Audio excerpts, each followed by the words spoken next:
தென்னாடுடைய சிவனே போற்றி, எந்நாட்டவர்க்கும் இறைவா போற்றி. திருஞான சம்பந்த பெருமானுடைய வைகாசி மூலம் குருபூசி திருநாள் என்று ஆச்சாள்புரம் என்று சொல்லக்கூடிய திருநல்லூர் பெருமணத்திலே சிவஜோதியிலே சொக்கி அவர்களுடைய திருமணத்தின் போது அடியார்களோடு சேர்ந்து சிவஜோதியில் கலந்த திருநாள். எனவே துயர் தீர்க்கும் சம்பந்தருடைய தேவாரத்தை நாம் சிந்திக்க இருக்கின்றோம். ஞான சம்பந்த பெருமானுடைய அவதாரமே சிவனுடைய திருவருளால் நிகழ்ந்தது. பிறவிகள் தோறும் ஞானம் பெற்று சாம சித்தராக இந்த உலகத்திலே தோன்றியவர், ஓடாது உணர்ந்தவர்.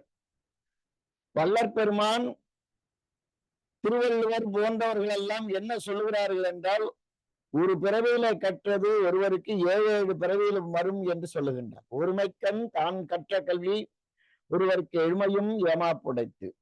வள்ளற் பெருமான் ஓடாது உணர்ந்தேன் என்று சொல்லுகிறார். அதுபோல ஞான சம்பந்த பெருமானும் பல பிறவிகள் தோறும் பெற்ற ஞானத்தின் பயனாக இந்த பிறவியிலே 3 வயதிலே திருப்பெருகு ஞானத்தை அம்பிகையின்பால் பெற்று ஞானப்பால் அருந்தி தேவாரம் பாடத் தொடங்கினார். 13 ஆண்டுகள் தான் அவர் சமயப்பணி செய்தார். ஆனால் அவர் செய்த சமயப்பணிகளில் அவர் இல்லை என்றால் சைவ சமயம் வீழ்ந்திருக்கும், வாழ்ந்திருக்காது. காரணம், சமணர்களும் பௌத்தர்களும் அந்த காலகட்டத்திலே 1300 ஆண்டுகளுக்கு முன்பு சைவத்திற்கு பெரும் சவாலாக இருந்தார்கள். எனவே அனல்வாதம் புனல்வாதம் இவற்றிலெல்லாம் வெற்றி பெற்று சைவத்தை நிலைநிறுத்தினார். எனவேதான் மிக அற்புதமாக சேக்கிழார் பாடுவார், வேதநெறி தலைத்தோங்க மிகு சைவ துறை விளங்க பூத பரம்பரை பொழிய ஞான சம்பந்த பெருமான் அவதரித்தார் என்று சொன்னார். எனவே நான் மறையாகிய வேதங்களை தமிழிலே எடுத்துச் சொல்வதற்கு, வைதிக சமயத்தை நிலைநிறுத்துவதற்கும் அவர் அவதரித்தார். எனவேதான் மகன்மை நெறி என்று சொல்லக்கூடிய அந்த சத்புத்திர மார்க்கத்திலே வந்து தோன்றி 16 ஆண்டுகள் இந்த உலகத்திலே நமக்கு வழிகாட்டினார். 16,000 அற்புதமான தேவாரங்களை நமக்கு கொடுத்திருக்கின்றார். அது நமக்கு கிடைத்திருக்கிறது 385. 4126 தேவார பாடல்கள் தான் நம் கையில இருக்கின்றது. அப்படிப்பட்ட தேவாரங்களை எல்லாம் படித்தால் நம்முடைய துயர் நீங்கும், நோய் அகலும். எனவே ஞான சம்பந்த பெருமானுடைய வாழ்க்கை நிகழ்ந்த அற்புதங்கள் எல்லாம் எண்ணி எண்ணி உருகக்கூடியவை. அவர் அடியார்களுக்கு வருகின்ற துயர்களை எல்லாம் மாற்றுவதற்காக அவ்வப்போது கோயில் தோறும் சென்று அருமையான தேவார பாடல்களை பாடினார். எனவே சிவபெருமான் அவருக்கு ஒரு ஞான தந்தையாக இருந்து ஆளுடைய பிள்ளையாக அவரை எடுத்து வளர்க்கின்றார்கள். எனவே ஒவ்வொரு ஊர் தோறும் சென்று பாடுகின்றார். அவர் நோய் வந்தால் நமக்கு நாம் மருந்தே சாப்பிட வேண்டாம், தேவாரம் படித்தால் போகும். எப்படி என்றால், இங்கு அற்புதமான காய்ச்சல் வருகிறது. காய்ச்சல் சாதாரண காய்ச்சல் அல்ல, விஷக்காய்ச்சல். அதாவது திருச்செங்கோடு என்று சொல்லக்கூடிய அந்த இடத்துல அந்த விஷக்காய்ச்சல் வருகின்ற பொழுது மக்கள் எல்லாம் அதில் துயர் வருகிறார்கள். ஞான சம்பந்த பெருமான் அந்த ஊருக்கு செல்லுகின்ற பொழுது தேவாரம் பதிகம் பாடி அந்த காய்ச்சலை போக்குகின்றார்கள். அது மட்டுமல்ல, உயிர் கொடுக்கின்ற தேவார பதிகங்களும் உண்டு. திருமருகள் என்று சொல்லக்கூடிய அற்புதமான தலத்திலே அந்த மகன் பாம்பு கடித்து இறந்து விட்டான். எனவே சடையாய் எனுமால் சரண்ணி எனுமால் என்கின்ற அற்புதமான தேவார திருப்பதிகத்தை பாடி திருஞான சம்பந்த பெருமான் உயிர் கொடுக்கின்றார். மணமகன் எழுகின்றான். பிணமகனாக இருந்தவன் மணமகனாக எழுகின்றான். எனவே ஞான சம்பந்த பெருமானுடைய தேவாரத்திற்கு உயிர் கொடுக்கின்ற அற்புதம் உண்டு. சாதாரண தமிழ் அல்ல, நற்றமிழ் ஞான சம்பந்தர் என்று சொல்லுவார்கள். எனவே ஞான சம்பந்த பெருமானுடைய தேவாரத்தை யாரெல்லாம் ஓதுகிறார்களோ அவர்களுக்கு திருநறிய தமிழ் வல்லார் தொல் வினை தீர்தல் எளிதாமே என்று சொல்வார். தொல் வினைகள் என்றால் நம்முடைய பழவில் வெள்ளேறி ஒன்றுடையானை உமை ஒரு பாகம் உடையானை சென்றடையாத குன்றுடையானை சிராப்பள்ளி குன்றுடையானை கூற என் உள்ளம் குளிருமே. சீர்காழி திருத்தலத்திலே அவதரித்த பெருமான் திருச்சிராப்பள்ளிக்கு சென்று பாடுகின்றான். நன்று உடையான் தீயதில்லான், மண்ணில் நல்ல வண்ணம் வாழலாம். எவ்வளவு மங்கள சொற்கள் பாருங்க. எனவே அந்த சமணத்தையும் புத்தத்தையும் வெல்லுகின்ற போது கூட அமங்கல சொற்களை எல்லாம் அவர் கையாள மாட்டார். நற்றமிழ் வல்ல ஞான சம்பந்தன் என்று அதனால்தான் அவருக்கு ஒரு அற்புதமான பெயர் அமைந்தது. அது மட்டுமல்ல, சிறிய பெரியவர் என்று சேர்க்கிறார் சொல்லுவார். அப்படிப்பட்ட அற்புதமான ஞான சம்பந்த பெருமானுடைய தேவாரங்களை நாம் பாடிக்கொண்டே இருந்தால் இடர் கலையும் பதிகம் என்று அதற்கு பெயர். திருநெடுங்களம் என்கின்ற அற்புதமான ஊரிலே ஞானசம்பந்த பாடிய பாடலுக்கு அந்த இடர் கலையும் பதிகம் நம்முடைய துன்பங்களை எல்லாம் நீக்குகின்ற பதிகங்களாக இருக்கும். எனவே நமக்கு வாழ்க்கையில பலவிதமான மனத்துயர் வருகிறது, நோய் வருகிறது. இவற்றையெல்லாம் நாம் கைவிட வேண்டும் என்றால் சிவபெருமானுடைய அருள் நமக்கு தேவை. அந்த சிவன் அருளை பெறுவதற்கு சிவனருள் பெற்ற ஞானசம்பந்த பெருமானுடைய பாடல்களை எடுத்து ஓத வேண்டும். அந்த அற்புதமான பாடல்களை பற்றி சொல்லுகின்ற பொழுது ஒரு புலவர் சொன்னார், திருக்குறளை விட ஞானசம்பந்தருடைய தேவாரம் சிறந்தது என்று சொன்னார். அதற்கு ஒரு காரணம் சொல்லுகின்றார். சிறப்பிலே ரெண்டும் சிறந்ததாக இருந்தால் கூட அனல்வாதம் புனல்வாதத்திலே வெற்றி பெற்றது ஞானசம்பந்தருடைய தேவாரம். எனவே நெருப்பிலே இட்ட போது கூட போகவார்ந்த பூநிலை என்று சொல்லுகின்ற திருநள்ளாற்று பதிகம் அந்த நெருப்பிலே வேகாமல் பசுமையாக இருந்தது. வாழ்க அந்த நறுவானவர் ராணினம், வீழ்க தன்புணல் வேந்தனும் ஓங்குக, ஆழ்க தீயதெல்லாம் அரண்நாமமே சூழ்க, வையகமும் துயர் தீர்கவே. இந்த உலகமெல்லாம் துயர் தீர்ந்து இனிதாக இருக்க வேண்டும் என்பதுதான் ஞானசம்பந்த பெருமானுடைய அவதார நோக்கம். எனவே 13 ஆண்டுகளில் அவர் செய்த சாதனை என்ன என்றால், எங்கெங்கெல்லாம் இடர் வருகின்றதோ அந்த இடர்களை எல்லாம் அருந்தமிழ் பாடல் பாடி பாடி நீக்குகின்றார். அதுதான் அவனுடைய சிறப்பு. மயிலைக்கு வருகின்றார். அந்த மயிலையில பூம்பாவை என்ற ஒரு பெண்ணுக்கு உயிர் கொடுக்கின்றார். தமிழுக்கு உயிர் கொடுக்கின்ற சிறப்பு உண்டு என்பதை ஞானசம்பந்த பெருமான் தான் நிரூபிக்கின்றார். திருவொற்றியூருக்கு வருகின்றார்.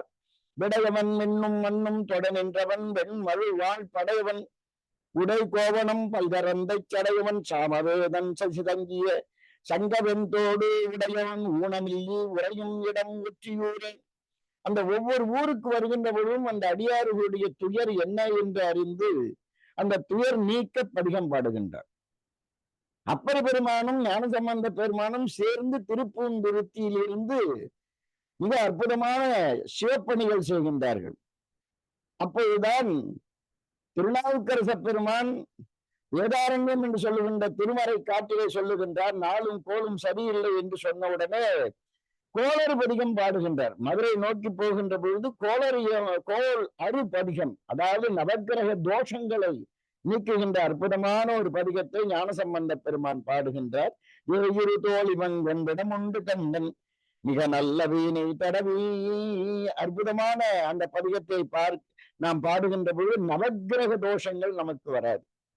அதாவது சில பேருக்கு சனியினாலே சில பிரச்சனைகள் இருக்கலாம், குரு பார்வை இல்லாமல் சில சிக்கல்கள் வரலாம்.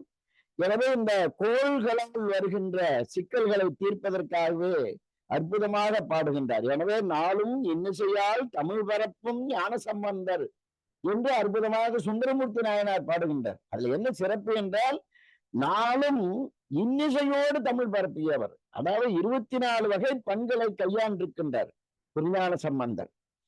24 வகை பண்கள். யாழ் மூரிப்பண், அதானா ராகம்.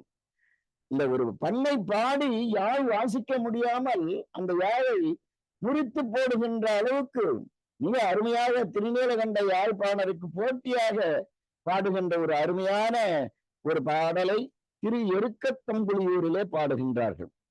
இப்படி இசைத்தமிழுக்கும் இயற்றமிழுக்கும் தெய்வத்தமிழுக்கும் சிறப்பு சேர்த்தவர் திருஞான சம்பந்த பெருமான். எனவே திருஞான சம்பந்த பெருமானுக்கு என்ன சிறப்பு என்றால், ஒரு பாதை போட்ட பிறகு அந்த பாதையை பின்பற்றி நடப்பது என்பது ரொம்ப எளிது.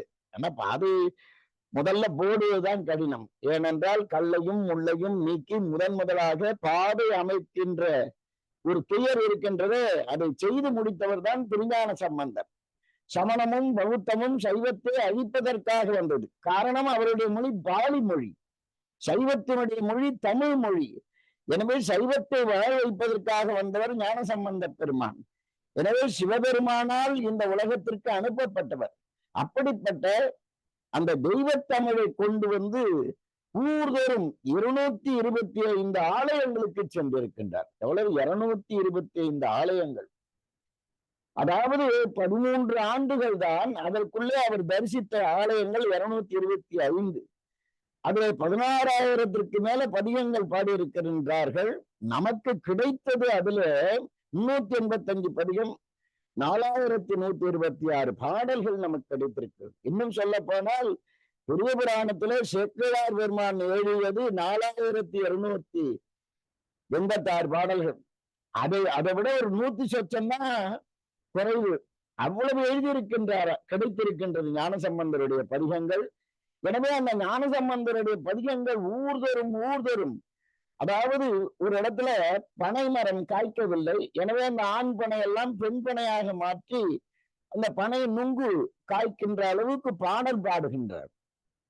முயலகன் என்ற ஒரு நோயை தீர்ப்பதற்காக திருப்பாச்சலாசிராமம் என்னும் ஊரிலே முயலகன் என்ற ஒரு நோயை ஒரு பெண்ணிடமிருந்து அந்த நோயை அகற்றுவதற்கு ஒரு பதிகம் பாடுகின்றார்.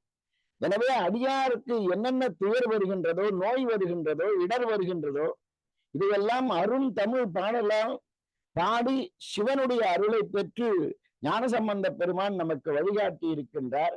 அப்படிப்பட்ட ஞானசம்பந்த பெருமானுடைய தேவாரத்தை முதல் திருமுறை, 2ஆம் திருமுறை, 3ஆம் திருமுறை என்று மிக அழகாக வைத்திருக்கிறார்கள். திருக்கடைக்காப்பு என்று அதை சொல்லுகிறார். ஏன் அதற்கு திருக்கடைக்காப்பு என்று பெயர் என்றால், திருமறைக்காட்டிலே திருநாவுக்கரசர் திறக்க பாடினார் கதவு, அடைக்க பாடினார் திருஞான சம்பந்தர். எனவே திருக்கடைக்காப்பு என்று அற்புதமான பெயர். எனவே பாண்டி நாட்டிற்கு சென்றார். பாண்டி நாட்டிற்கு சென்று அந்த கூன் பாண்டியனுடைய அந்த வெப்பு நோயை நீக்கினார். மந்திரம்மாவது நீரு, வானவர் மேலது நீரு, சுந்தரம்மாவது நீரு, துதிக்கப்படுவது நீரு, தந்திரம்மாவது நீரு, சமயத்தில் உள்ளது நீரு, செந்துவரு வாய் உமைப்பங்கன் திரு ஆலவாயான் திருநீரே. எனவே ஆலவாய் சென்று மங்கையர்க்கரசிக்காக பாண்டியனுடைய வெப்பு நோயை தீர்க்கின்றார். அவர் ஆணையிட்டபடி நெருப்பு வேலை செய்கின்றது. பஞ்சபூதங்களில் ஒன்றான நெருப்பு பையவே சென்று பாண்டியர்க்காகவே என்று சொன்ன உடனே நெருப்பு அவர் சொல்லுகின்ற பேச்சை கேட்கின்றது. அவர் பாடலை நெருப்பில் போட்டால் அந்த ஓலைச்சுவடிகள் பற்றி எறுவதில்லை, சாம்பல் ஆவதில்லை. எனவே அத்தகைய தமிழ் அற்புதமான சாதனை செய்தவர் அவர். அதுபோல ஓடுகின்ற ஆற்றிலே வாழ்க அந்தனவர் வானவர் ராணினம், வீழ்க தன்புணல் வேந்தனும் ஓங்குக, ஆழ்க தீயதெல்லாம் அரண் நாமமே, சூழ்க வையகமும் துயர் தீர்கவே என்று எழுதி அந்த வைகை ஆற்றிலே போடுகின்ற பொழுது எதிர்த்து வருகின்றது. எனவே அனல்வாதம் புனல்வாதத்தில் வெற்றி பெற்றதனால்தான் ஒரு புலவர் சொன்னார், திருக்குறளை விட ஞானசம்பந்தருடைய தேவாரம் சிறந்தது. காரணம், தேர்விலே வெற்றி பெற்றது, போட்டியில் வெற்றி பெற்றது என்று சொன்னார். அப்படிப்பட்ட ஞானசம்பந்த பெருமான் 1300 ஆண்டுகளுக்கு முன்பு இந்த உலகத்தில் நமக்கு கொடுத்த தேவாரங்களை நாமும் ஓதி நம்முடைய வாழ்விலே நமக்கு மனத்துயர் வந்தாலும் சரி, நோய் வந்தாலும் சரி, என்ன இடர் வந்தாலும் சரி, அந்த இடர்களை களைந்து மகிழ்வோடு வாழ்வோம் என்று சொல்லி ஞானசம்பந்த பெருமானுடைய குருபூசை திருநாளிலே அவருடைய தேவாரத்தை படித்து இன்புறுவோம் என்று சொல்லி அணுகிறேன். நன்றி, வணக்கம். தென்னாடுடைய சிவனே போற்றி, எந்நாட்டவர்க்கும் இறைவா போற்றி.